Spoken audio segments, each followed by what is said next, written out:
morning, I'm Jon Neafcy of the Scottish Federation of Coarse Anglers. I'm here today at Wyreside Fisheries to talk about pike fishing and in particular pike welfare. And now pike fishing's a winter sport. As you can see, I've got a multi-layered clothing system on, because if you're not safe and well yourself, then you're not going to fish effectively.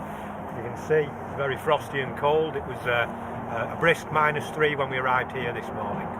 So the first thing we're going to talk about is the rod and the reel. So unlike say coarse fishing, match fishing or trout and salmon fishing, pike are not tackle shy, okay? So you can forget all the finesse that you may have learned in other branches of the sport. Your pike fishing gear doesn't need to be fancy. It only needs to be two things, right? Firstly, it needs to be very strong, and secondly, it needs to be very reliable.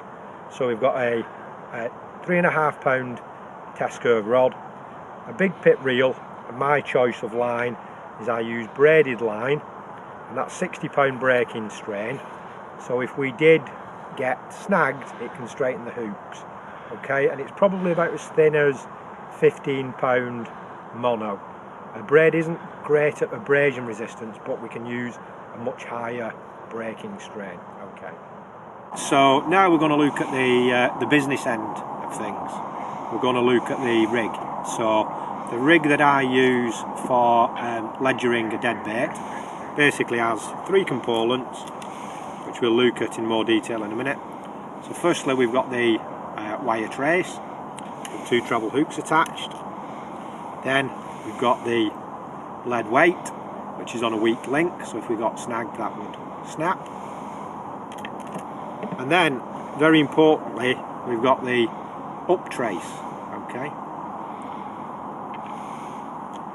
So let's have a look in a little bit more detail.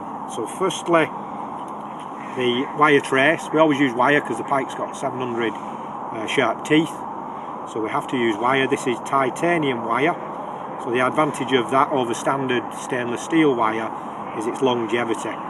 It will last a very, very long time.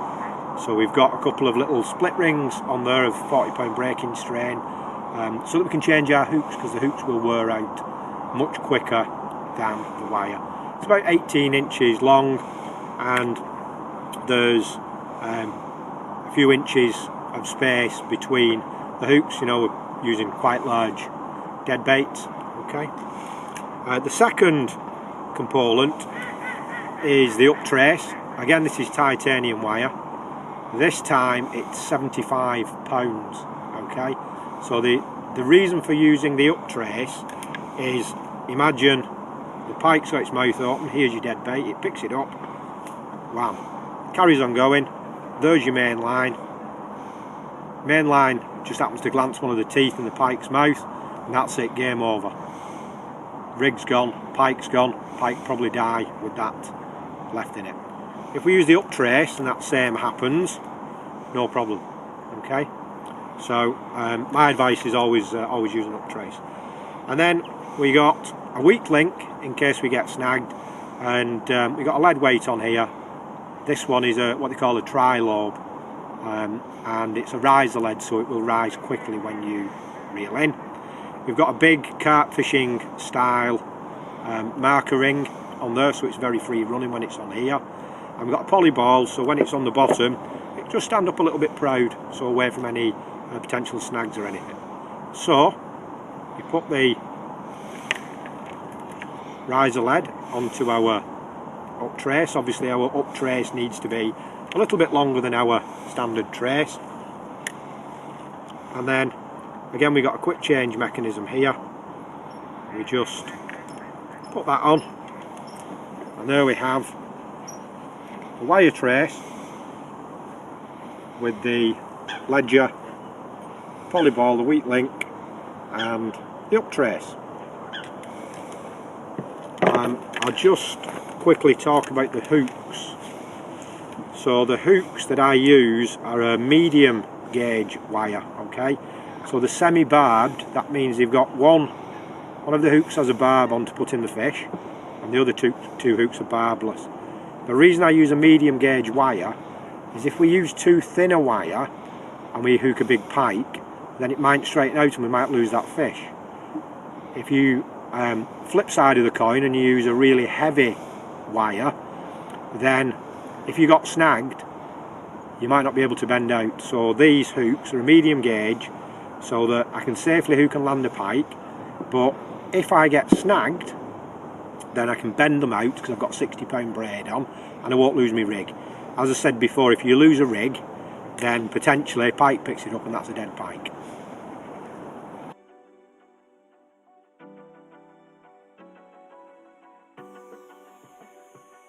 Okay, so I just wanted to go through how to put our bait onto our wire trace. So here we've got a nice freshly frozen herring. We've got our 2-hook wire trace that we looked at before. So we get the one with the barb, remember the hooks are semi-barbed, and we put it into the tail root fin of the bait, and we put the other one into the flank of the bait. And there we go.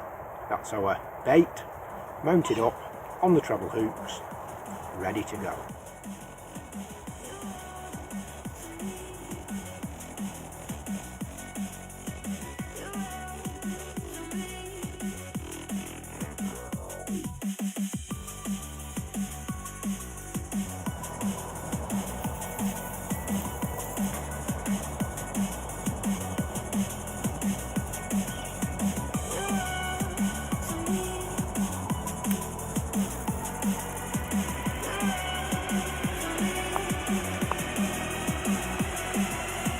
Okay, so we're all set up now and casted in. Just going to talk through bite indication because correct bite indication is vital to avoid deep hooking pike. Okay, so we'll start at the front. We've got an electronic bite alarm. This particular one has both a wheel and vibration sensing. Just a bit of a warning, some alarms with solely a wheel, once the drop-off bobbin has fallen off, you can suffer from line skip. So just check with your own alarms that that doesn't occur. So we've got a drop-off bobbin. So if the fish comes towards us and we get a drop back, it's got a weight on. It'll register that quickly. It's got a large adjustable metal line clip so the line won't get fouled. You see if we get a drop back.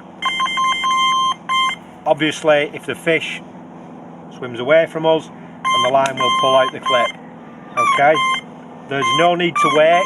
As soon as the fish picks up the bait and starts to move away or towards us, pick your rod up, put the bail arm over, wind down and pull it over your shoulder as hard as you can to strike those hooks in.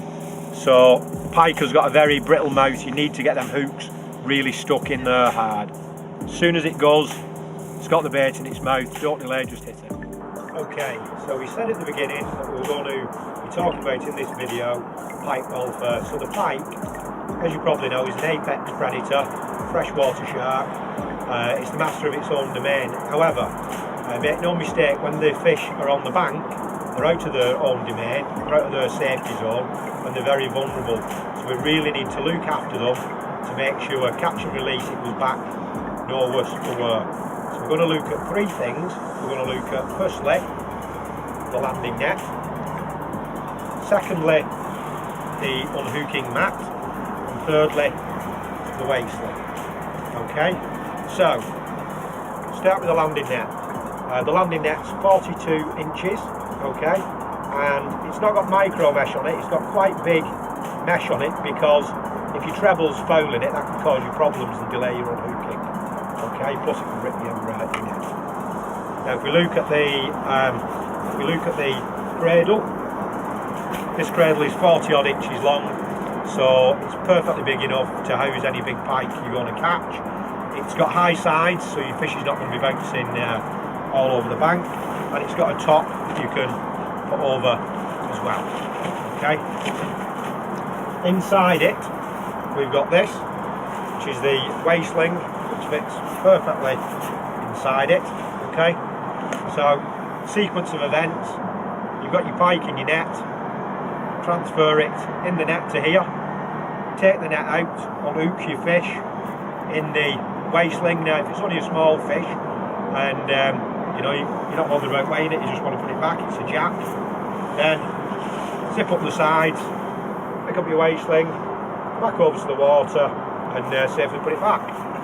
Now if it's a bigger fish and you want to weigh it, obviously you can weigh it in this, and if it's a real good sized fish that you want a trophy shot, then you can straddle the cradle, pick your fish up, get your trophy shot, put it back into the weigh sling, zip the sides up, pick it up, over to the water and transfer the fish back quickly, none the worse for wear. Now we're going to look at the tools that you use to unhook the pike. So obviously being a predator, the pike's got a lot of teeth. It's got about 700 teeth, the backward facing. Okay, hopefully we'll get a pike to be able to show you how to unhook them. But you know, the basic equipment, we've got a couple of pairs of long nose pliers to get the hooks out with. We've got a pair of cutters just in case you need to cut your hook, and we've got a pair of scissors in case you're getting a bit of mess and need to cut your line. Pretty easy to unhook the pike, and we absolutely don't want to be leaving any rigs in pike, so make sure you're confident to unhook them. Generally speaking, the pliers are more than adequate, but as I say, really, you know, if you get a hook that's really in a bad position and you need to cut it in order to get it out, then we've got the cutters.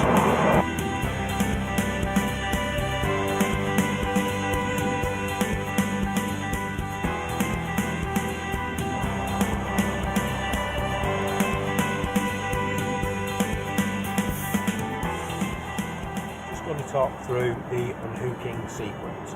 Once we've got our pike safely into our unhooking at the sling, we straddle it, so we put our knees either side of the fish belly up, we get our two fingers here, put it into the chin of the fish, open its mouth, and we get our long nose pliers, put them into the mouth, where the hooks are, onto the hooks, turn them, pull them out, put them away, unstraddle the fish, and then we can pick up our sling and either weigh the fish or put it back, and no harm done.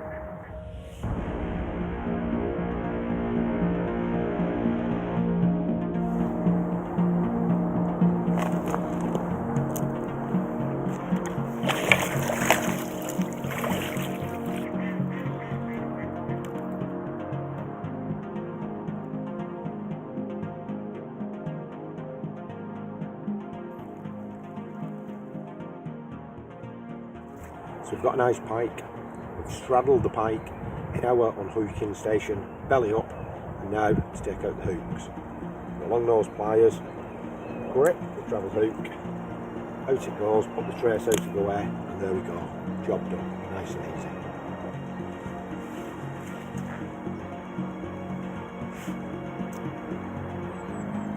There we go, nice double finger pike, safely unhooked. Put her back in the sling, ready to go.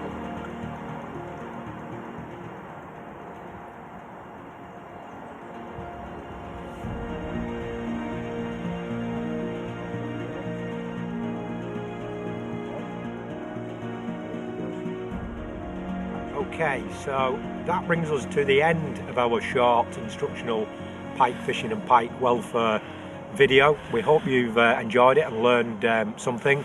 If you do want further information, then feel free to reach out to us at the SFCA, or alternatively there are two dedicated single species clubs for pike and pike welfare, and that's the PAS, the Pike Anglers Alliance for Scotland, and the PAC, the Pike Anglers Club. They've both got websites, they've both got membership. They both do teachings, fishings, all sorts of stuff like that. Both great clubs, so feel free to reach out to them and join up.